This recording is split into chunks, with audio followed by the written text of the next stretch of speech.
Hello friends, કેમ છો બધા? આજે હું તમને કહીશ મહાદેવના મંત્ર ઓમ નમઃ શિવાય વિશે. તો મિત્રો, આવા મારા વિડીયો જો તમને ગમતા હોય તો લાઈક કરો અને આવા જ બીજા વિડીયોની નોટિફિકેશન મેળવવા માટે મારી ચેનલને સબસ્ક્રાઈબ કરો અને બેલ બટન પર પ્રેસ કરો. Thank you. ઓમ નમઃ શિવાય. આ મંત્ર મહામંત્ર પણ કહેવાય છે. નમઃ શિવાયને પંચાક્ષરી મંત્ર પણ કહેવાય છે. હકીકતમાં ભારતમાં ઓમ નમઃ શિવાયથી વધુ પ્રસિદ્ધ મંત્ર વિશે વિચારવું પણ મુશ્કેલ છે. તો ચાલો આ મંત્ર વિશે વિસ્તારપૂર્વક જાણીએ.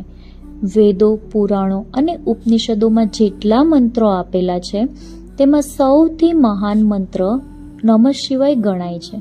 આથી એને મહામંત્ર પણ કહેવામાં આવે છે. તેને પ્રભાવશાળી વૈશ્વિક મંત્ર પણ ગણવામાં આવ્યો છે. ઓમ નમઃ શિવાય મંત્રનો સરળ અર્થ એ છે કે શિવજીને નમસ્કાર કરું છું. આ મહાદેવનો મહામંત્ર છે. સર્વ મંત્રોનું બીજ પણ છે અને મૂળ મંત્ર પણ છે. નમઃ શિવાયને પંચાક્ષર કહેવામાં આવે છે, જેને 5 તત્વોનું પ્રતીક માનવામાં આવે છે.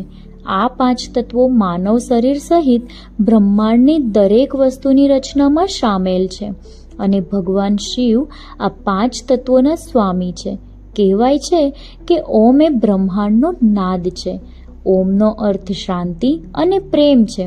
તેથી ઓમ નમઃ શિવાયનો જાપ આ 5 તત્વોની સુમેળ માટે કરવામાં આવે છે.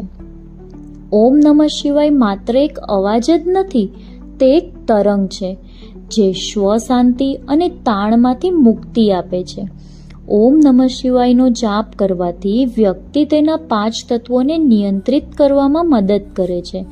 આ મંત્રનો જાપ આપણા અસ્તિત્વના વિવિધ સ્તરોને જોડે છે અને આપણી અંદર શિવના ગુણોને વધારે છે. તે મનને શાંત કરે છે. સાથે જ ધ્યાન માટે પણ આ સારી રીત છે.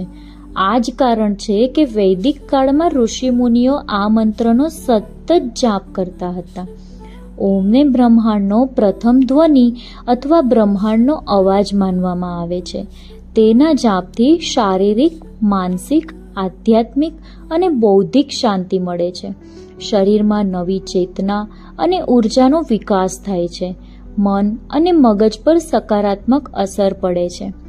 ઓમ બ્રહ્માંડથી પહેલાં કંપન અને શુદ્ધ અસ્તિત્વથી શૂન્ય હતું. કંપનથી ઓમની ધ્વનિ નીકળી અને પછી બ્રહ્માંડનું નિર્માણ થયું. નનો અર્થ પૃથ્વીનું પ્રતિનિધિત્વ કરનાર છે. એ જળનું પ્રતિનિધિત્વ કરનાર સંસારનું બીજું રૂપ છે. શિ આ અતિનું પ્રતિનિધિત્વ કરે છે. વા એ વાયુનું પ્રતિનિધિત્વ કરનાર છે. ય એ આકાશનું પ્રતિનિધિત્વ કરનાર અને આત્માનું અનન્ય રૂપ દર્શાવનાર છે. જગતગુરુ શંકરાચાર્યએ પ્રત્યેક અક્ષરનો અર્થ અને મહત્વ દર્શાવતા કહ્યું છે કે ઓમ બિંદુયુક્ત એવો જે ઓંકાર, પ્રણવ કે ઈચ્છાઓને પૂર્ણ કરનાર અને મોક્ષ આપનાર છે. તેનું યોગીઓ નિરંતર ધ્યાન કરે છે. તે ઓંકાર રૂપ શંકરને મારા વારંવાર પ્રણામ હો. દેવોના ઈશ્વર શંકરને ઋષિઓ, દેવોના મનુષ્યો પ્રણામ કરે છે. નાગોના હાર પહેરનારા, 3 નેત્રોવાળા, ભસ્મોને અંગે લગાડનારા, મહેશ્વર, નિત્ય, શુદ્ધ અને દિશારૂપી વસ્ત્રવાળા એવા નકારાક્ષર શંકરનો મારા નમસ્કાર હો. ગંગાના જળયુક્ત ચંદનને ચોપડનારા, નંદીના ઈશ્વર, પ્રથમના સ્વામી અને મહેશ્વર તેમજ મંદારના પુષ્પ વડે પૂજન કરાયેલા મકારાક્ષર શંકરને મારા નમસ્કાર હો. શિ કલ્યાણ સ્વરૂપ, પાર્વતીના વદનરૂપ કમળને ખીલાવનારા સુંદર સૂર્યરૂપ, દક્ષના યજ્ઞનો નાશ કરનારા શ્યામ કંઠવાળા અને જેમની ધ્વજામાં વૃષનું ચિહ્ન છે એવા શકારાક્ષર રૂપને શંકરને મારા નમસ્કાર હો. વાહ વશિષ્ઠ, અગસ્ત્ય, ગૌતમ વગેરે મુનિઓ તેમજ દેવોએ જેમને માળાઓ અર્પણ કરેલી છે તેવા ચંદ્ર, સૂર્ય અને અગ્નિરૂપ 3 નેત્રોવાળા વકારાક્ષરને મારા નમસ્કાર હો. યક્ષ સ્વરૂપ જટાને ધારણ કરનારા, જેમના હાથમાં પિનાક ધનુષ્ય છે તેવા દિવ્ય દેવ, સનાતન અને દિશારૂપી વસ્ત્રવાળા યકારાક્ષર રૂપ શંકરને મારા નમસ્કાર હો. ભગવાન શંકરના પવિત્ર એવા શ્રીમદ શંકરાચાર્યએ રચેલા પંચાક્ષર સ્ત્રોતનો જે મનુષ્ય શંકર સમીપમાં પાઠ કરે છે તે શિવલોકમાં જઈને શંકર સાથે આનંદ કરે છે. ધાર્મિક માન્યતાઓ મુજબ ઓમ નમઃ શિવાય મંત્ર તમારા અહંકાર અને શત્રુઓને શાંત કરે છે. આ તમને યોગ્ય રસ્તો બતાવે છે અને તમારા મનમાંથી ચિંતાને ઓછી કરે છે.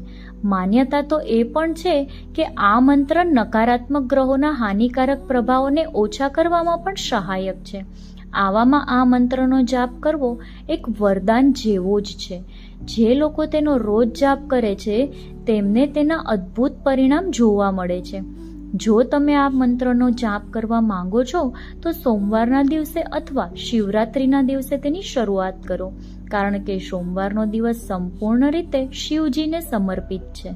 તો ચાલો આપણે મુખથી અને મનમાં રટન કર્યા કરીએ. ઓમ નમઃ શિવાય, ઓમ નમઃ શિવાય, ઓમ નમઃ શિવાય.